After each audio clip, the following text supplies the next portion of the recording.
I will show you how your non-belonging is, in fact, the compass that protects your soul, and how to reclaim your inner territory in just a few minutes of silence. Each time you adjust your speech to fit into someone else's circuit, a part of your real power dies. And that is the most expensive bill a creator can pay. Through years of observing human behavior and deep philosophy, we understand that those who change the world rarely find a place. Most of the time, they need to create one. You may feel broken for being alone, but the truth is you are not broken. You are just in a process of individuation that comfort cannot reach. Stay with me and learn a simple practice to keep your axis intact, protecting the only raw material that truly matters: your truth. There is an invisible agreement hovering over our relationships and creations, the agreement of perception. It whispers that, in order to be accepted, we must let go of our original vision to keep the system safe. But if you seek the awakening of consciousness, you know that the new is rarely found by those who are comfortable. In this meeting, we will dive into the paradox of belonging. As Rumi used to say, do not be satisfied with stories of how things went for others. Unfold your own myth. We will understand why creative solitude is not a void, but the womb where your soul truly begins to speak. And it is precisely to understand this dynamic that we need, first, to look at the invisible contract that governs our lives. Social acceptance functions as a silent contract. The price of admission is the renunciation of your strangeness. Jiddu Krishnamurti reminded us that it is no measure of health to be well adjusted to a profoundly sick society. When you seek self-knowledge, you realize that comfort is the soul's anesthetic. Easy belonging is, often, just an agreement so that everyone remains safe on the surface. This agreement acts as an invisible ceiling over your perception. By accepting the definitions of the world that are imposed upon us to avoid conflict, we stop seeing reality with our own eyes.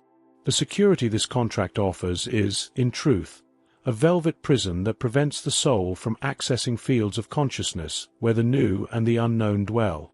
By accepting this velvet prison, we realize that the cost of this adaptation is much higher than we imagined.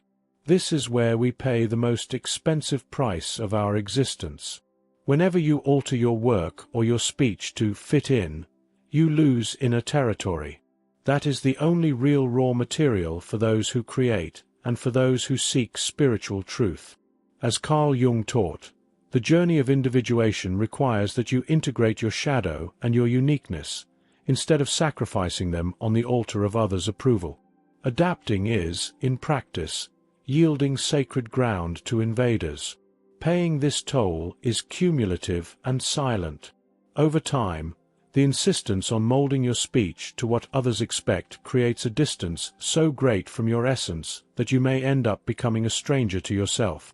The bill arrives in the form of an existential void, for no external acceptance can fill the space of a truth that has been silenced. And curiously, this loss of territory is often encouraged by voices close to us, disguised as care. One must be careful not to fall into the friendly antagonist game. Beware of advice disguised as help. If you just changed this detail, you would be more accepted. This is an invitation to self-sabotage. It is an invitation to be a diluted version of yourself. Remember, the universe listens to you when you learn to listen to yourself. Do not alter your discourse to enter circuits you do not believe in with your heart. This antagonism often does not come from declared enemies, but from people who love us and who, for fear of seeing our transformation, try to keep us in a safe and predictable place. Recognizing this dynamic is fundamental to not confusing others' comfort with your own well-being. Loyalty to yourself requires, at times, the courage to displease those who insist on keeping the static version of who you once were. When we finally decide to refuse this invitation to dilution, we are launched into a state that many fear, but which is, in truth, our greatest opportunity. It is the moment to dive into creative solitude. That which does not yet have a place cannot belong, and it is exactly how new fields of consciousness appear. Creative solitude is the fertile soil where the seed flourishes in the dark. For Friedrich Nietzsche, the individual has always had to struggle to keep from being overwhelmed by the tribe. If you try, you will be alone often, but no price is too high to pay for the privilege of owning yourself. It is in the absence of external noise that your original voice gains volume. Creative solitude is not a state of pathological isolation, but a strategic retreat where the soul says goodbye to the collective's expectations to reconnect with its intuition. By inhabiting this silence with intention, you stop looking for validation in the reflection of others, and begin to anchor your identity in a source that does not depend on permission to exist. By keeping this axis firm, we understand that our role in the world is not that of a follower, but of someone who opens new paths. And it all starts with a simple decision.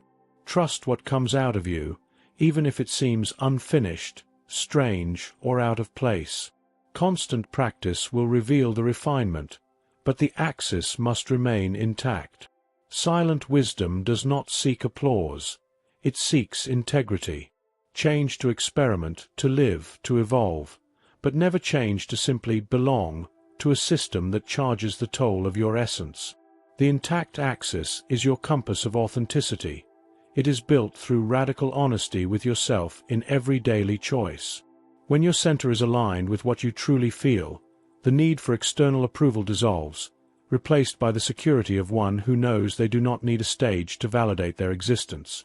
Refinement does not come from the search for what is accepted, but from the persistence in expressing what is true.